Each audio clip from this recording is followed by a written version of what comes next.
As of 1992-93 in Kaduna, a riot broke out which they call the Zango Kataf riot. I was a young boy, very, very young then. And people were killed in scores. If you are not an Afsa person practicing Muslim in Islam, they were killed. Especially if you are from the southern part of Kaduna, the tribes from the southern part of Kaduna, they were massacred. It was called the Zango Kataf riot. And if the next thing they do is to burn churches, kill Christians, and then if they are done with that, then they focus on businesses that is for Igbo people, Igbo-owned businesses, and they destroyed it. I grew up knowing that Christians are an endangered species in Nigeria. In the year 2000, when the Sharia riots, how many of you have heard of the Sharia riot? Hundreds of thousands of people were killed in Kaduna. I can remember vividly that we had to defend our house from people. They brought some Fulani boys and they faced our house. They were shooting arrows. They were stoning our zinc. They spot our zinc shooting arrows. Even though I was a Muslim then. Even though my father was a Muslim then. But because majority of the people in our compound were Christians, so they were willing to destroy every one of us because we're living with Christians. I can remember a particular church in Mando, for those that know Mando, in Kaduna, called Chapel of Redemption. That church was destroyed. And so from that time, anytime there's a little hanky-panky in Nigeria, the first target is churches and Christians. And this has prevailed for a long time. That even if there's a problem with in another country, the Muslim and the Hausas in Nigeria will rise up and begin to kill Christians.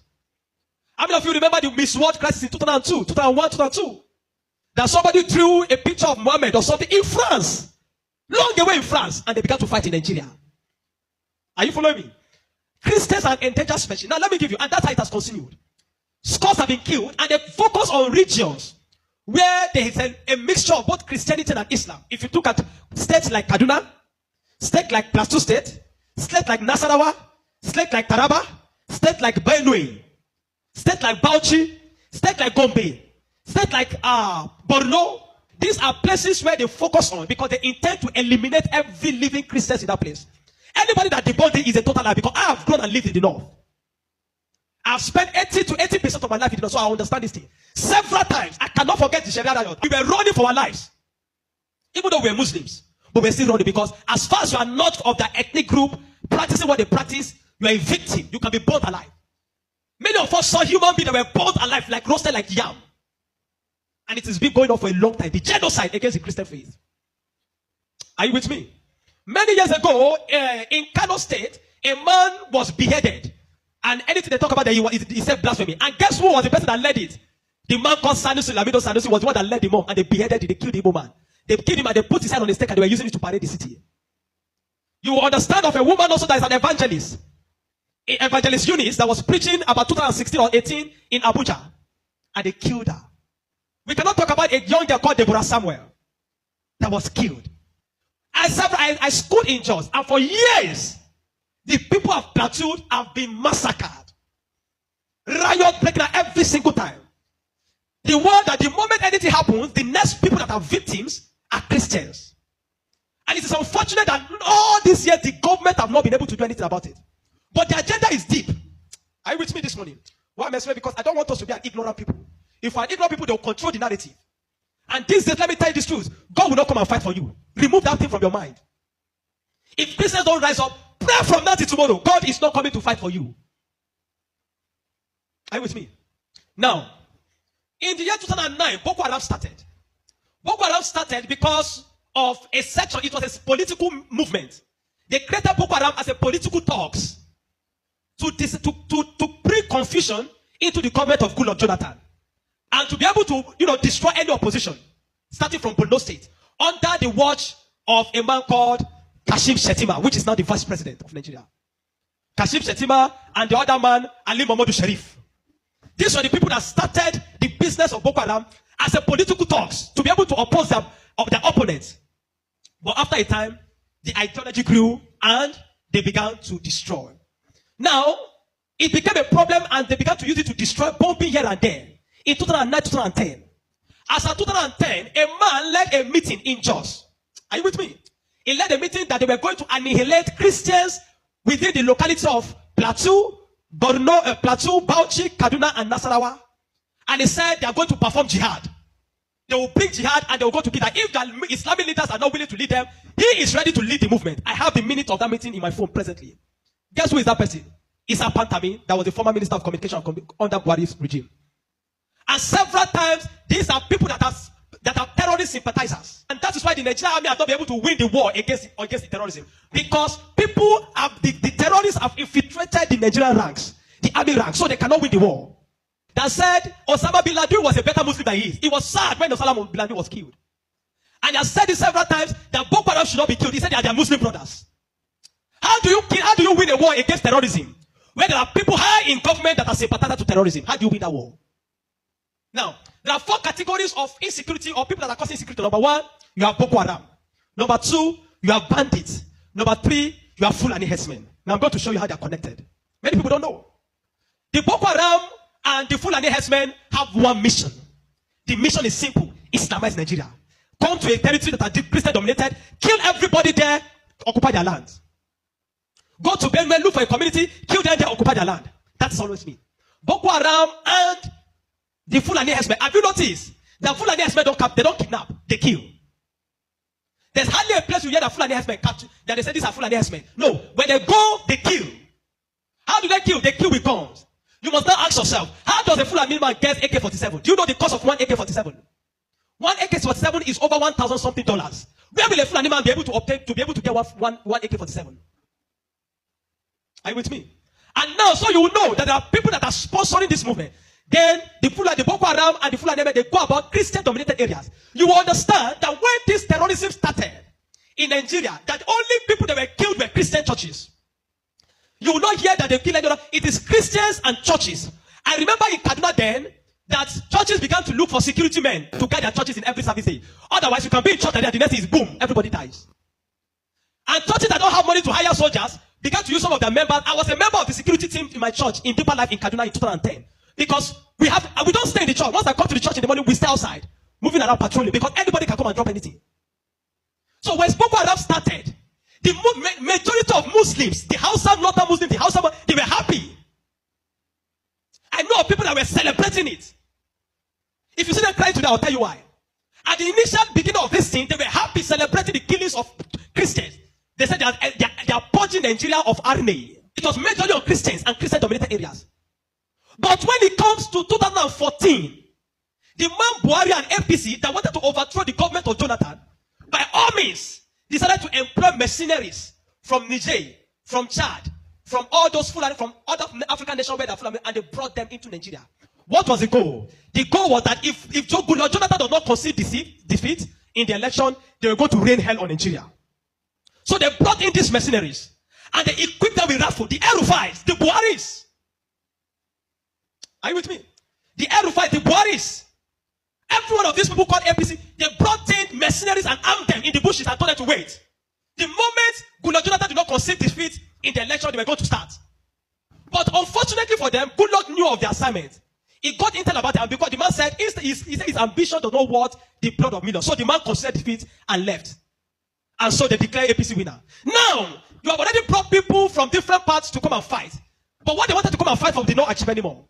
So now they left those people in the bush. They left them with guns and ammunition in the bush. And when Buhari became the president, he abandoned them. Instead of them to settle them and let them go back, they abandoned them. And the people saw Nigeria as a place that is good. And the people decided to remain in Nigeria. Those are the people that started bandits. Before, we don't have anything like bandits. Banditry started under the watch of APC, under Buhari, because they were the ones that brought them in. Kidnapping, because they needed to survive. So they started by kidnapping. And they started by kidnapping. And they started by kidnapping. And they started by kidnapping. Over time, now, you understand that there are certain parts of this nation where there are mineral resources. Don't be an ignorant Christian. Follow me. Don't be an ignorant Christian. Don't be in a nation where you don't have understanding of what is happening.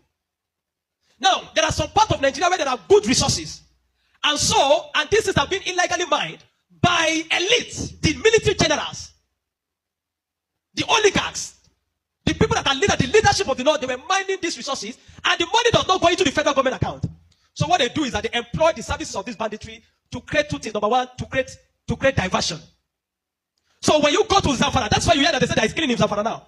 It's because of the Ilema gold mine. There is gold in Zamfara that they are mining. And so these bandits that are already in the bush, some people collaborate with them, partnered with them, and told them to keep creating confusion, create chaos. When you keep creating chaos, the Nigerian state and the people of Nigeria will not be able to focus on the illegal mining. They'll be concerned about the insecurity. So the insecurity is created as a means of diversion in the north. Are you following me? It is created as a means of diverting the attention of the military and the Nigerian populace from being able to focus on the illegal mining of resources. And any part of the north where there is resource, you find that insecurity there. Recently, it has started in Kwara because there's a great amount of lithium in Kwara too that they have discovered and they're mining. So they partner with the Chinese because the people that does this illegal mining are the Chinese. They partner with the Chinese to be able to. So the bandits became the security men of Chinese and all those people to protect them. So that while they are mining, they can begin to cause chaos. Because while the people are mining and they are causing chaos, kidnapping, nobody will be able to focus on what the Chinese are doing and those people illegal mining. Every single day to this moment, I'm telling you, they are mining in those places. And they will take it to an airfield in the bush and fly it out of Nigeria. They are making billions of dollars from it every day while people are being killed. That is why you now hear that Muslims are saying that they are killing Muslims too. What you have, it is what Buhari created. The APC-led administration created. The banditry they created is what is affecting the North now. Because the people they brought to come and kill Nigeria in 2015 did not succeed because good luck relinquished power to them. And now the people have become thugs. They have become tools to be used in the hand of men that are using them to secure their illegal gold mines. And that's why you kill them. That's why you hear that they say they are killing Muslims. Now, the Christian persecution and genocide has been there. So you find that the other part, the Muslim and the Fulani men keep going around killing in all those parts. And the Christians and the churches have been silent for too long. This evil has prevailed in Nigeria because the righteous men have been too quiet. If we're ever going to win against insecurity in Nigeria, Nigeria must put two things Nigeria must do. Number one, Sharia law must be completely abolished in Nigeria. Because Nigeria is not an Islamic state. Why will Nigeria, some part of Nigeria, be practicing Sharia? The law guiding them, constitutional law, that believe that if somebody deserves to die because he speaks against his God. Can a Hausa man insult Jesus and I kill him for insulting Jesus? But somebody believes when you speak against Muhammad, you deserve to die. How do you live in a country with somebody that has that kind of mentality? The military have become complicit. They are compromised. Nigerian military cannot win this war. 20 years from today, I'm telling you, 20 years from today, this thing of insecurity will not end because there are people that are enjoying it, benefiting from it, and reaping from it. If Nigeria wants to win this war, partner with America. Let them come and militate. I'm not sure I've seen that in Kano yesterday, some people were protesting that they don't want America to come. Because they believe what they have been told is that if America is coming to kill Muslims, and the man says he wants to come and kill terrorists, but they are protesting. Anybody that is negotiating, people like Ahmed Gumi, Sheikh Gumi should be locked away. A terrorist sympathizer is a terrorist. A man that believes that you are not supposed to kill a terrorist is himself a terrorist. A man that believes that we should go and negotiate. How do you go and negotiate with terrorists? Because you see, terrorists are not just criminals. They are working with a wrong ideology. A man that believes that killing he has nothing to lose. How do you negotiate with a man that believes that killing himself is going to meet their God in heaven to collect 72 virgins? How do you negotiate with such a person? A man like Sheikh Gumi should be locked away. A man like Ali Muhammad Buhari should be arrested. You want to win against terrorism, you must go brutal. No nation win against terrorism by pampering them. The custom is taking rice, seizing rice from Nigeria and taking it to terrorists in the bush that they need to take care of them because they are human beings. No. The moment you become a terrorist, you see that taking the life of your fellow human being is nothing, is to please a God, then you don't deserve to live. Children of God, I'm not going to ask you to pray because this is not a period of prayer. This is a period of action.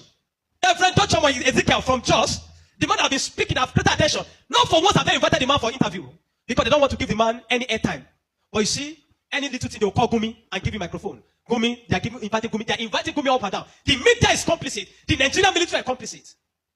You can't win war with this Nigerian army, not because they don't have the capacity, but because they are compromised.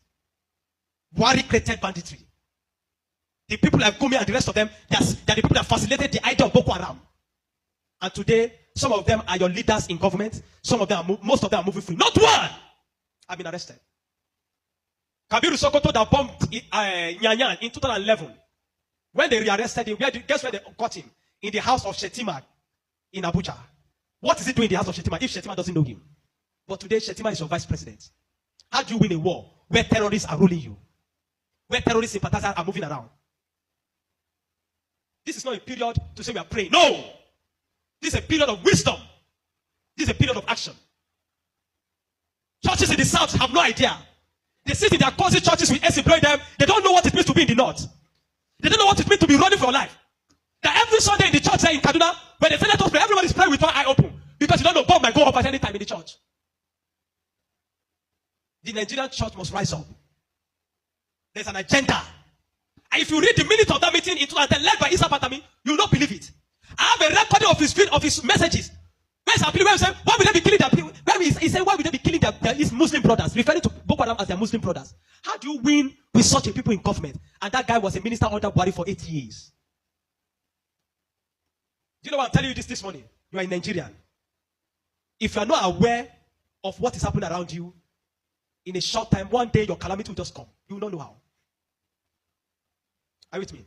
The banditry that is destroying them in the north was created by the people Buhari brought for mercenaries to destroy Nigeria in 2015 in case he did not win. Unfortunately, he won, and those people were left without fight. And they began to use the weapons that have been provided for. These guys have sophisticated their weapon. They move logistics, move money in dollars. Where do you think they're getting it from? You think it's from the sale of cow? No. The Bible says, watch and pray. We have been praying. This is the time to do what? To watch.